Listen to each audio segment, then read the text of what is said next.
मनोहर का घर पुराने कब्रिस्तान के पीछे था और उसके घर के छत से वह कब्रिस्तान अच्छे से दिखता था। वह रोज उस कब्रिस्तान को पार करके ही अपने काम पर जाता था। मनोहर के 2 बच्चे थे और दोनों बच्चे बड्डे ही शैतान थे।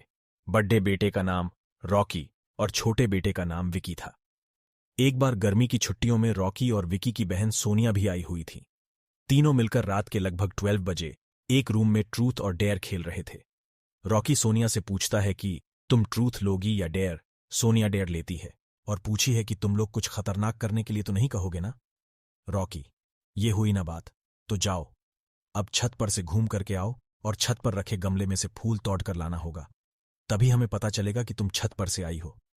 सोनिया, छत पर से तो कब्रिस्तान दिखता है। नहीं, मैं नहीं जाऊंगी। रॉकी और विकी दोनों सोनिया को छत पर जाने के लिए जबरदस्ती बोलते हैं।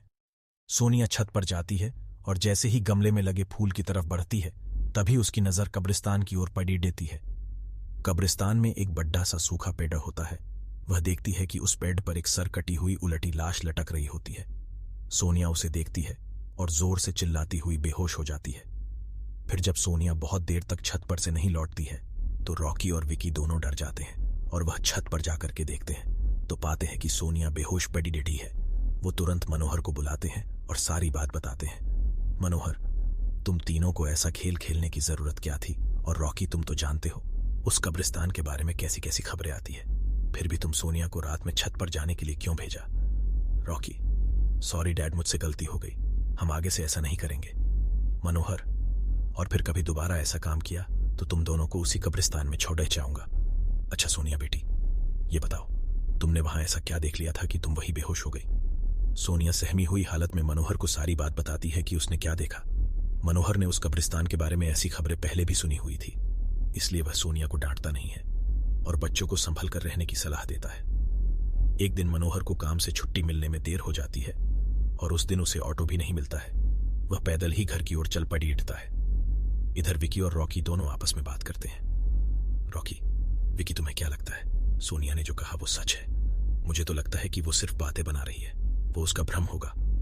विकी, अरे नहीं भाई, तुमने उसकी हालत देखी नहीं, एक दिन भी और यहां रुकने को तैयार नहीं हुई। मुझे लगता है कि उसने सच में कुछ देखा होगा। रॉकी, चलो हम कब्रिस्तान में जाकर खुद ही देख लेते हैं। विकी, अरे भाई तुम पागल तो नहीं हो गए हो?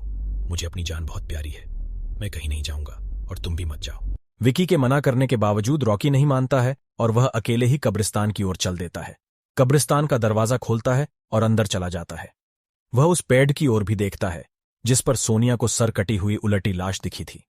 रॉकी खड्डे होकर उस पेड़ की ओर देखता है, तभी एक अदृश्य हाथ उसके पैरों को पकड़ लेता है। रॉकी डर जाता है और जोरों से चिल्लाने लगता है, बचाओ बचाओ, छोड़ दो, मुझसे गलती हो गई, मैं फिर कभी यहां दोबारा नहीं आऊंगा।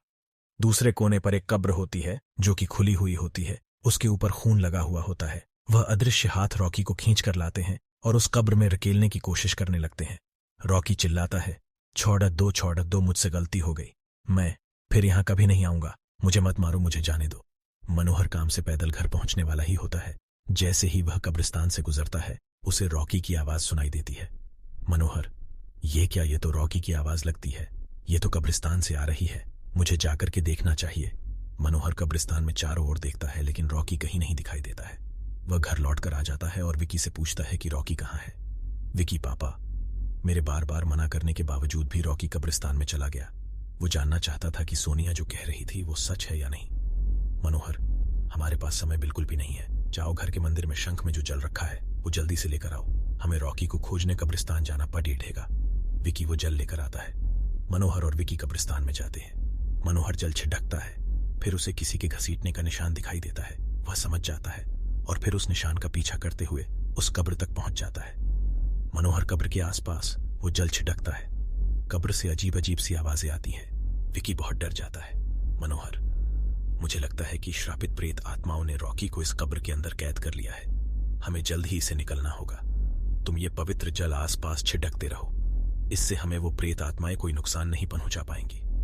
मैं कब्र को खोलने की कोशिश करता हूं। मनोहर उस कब्र को खोलने की बहुत कोशिश करता है। अंत में वह कब्र खुल जाती है। उसके अंदर रॉकी लथपथ बेहोश पड़ीड़ा होता है। मनोहर रॉकी को लेकर हॉस्पिटल जाता है।